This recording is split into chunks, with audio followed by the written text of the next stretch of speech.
my name is Ivorie and I'm a yoga teacher and I'm here today with Desire Company. So what I want to teach you today is how to do the most famous yoga pose, which is downward facing dog. In Sanskrit, we pronounce it Adho, Mukha, Svanasana. Hands. Where do I place my hands? You've got these creases. I'm going to turn this way so you can see. Creases of your wrist. So if you bring your wrist into flexion, you can see deep creases there. You want the creases of your wrist to be parallel with the top of your mat.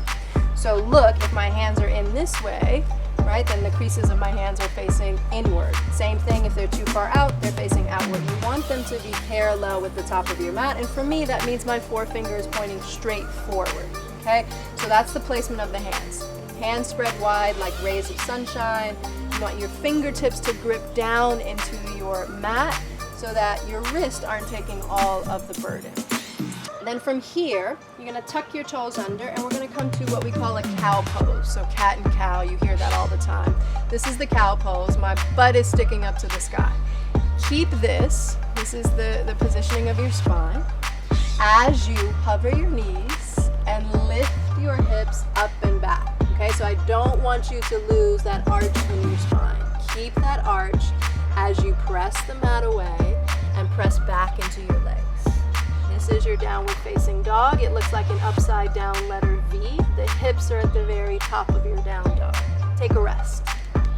So one thing that I see all the time in my yoga classes are down dogs that look like this.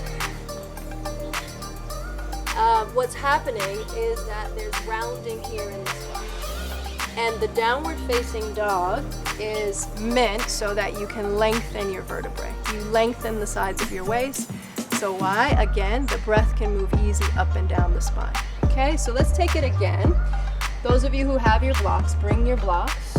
And we're going to take our hands on the blocks.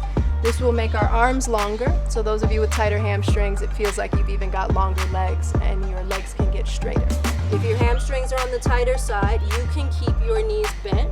You actually should, so that you can get the longest spine possible. Steady your gaze and see if you can stay for 5 breaths. Good job, yogis. Rest.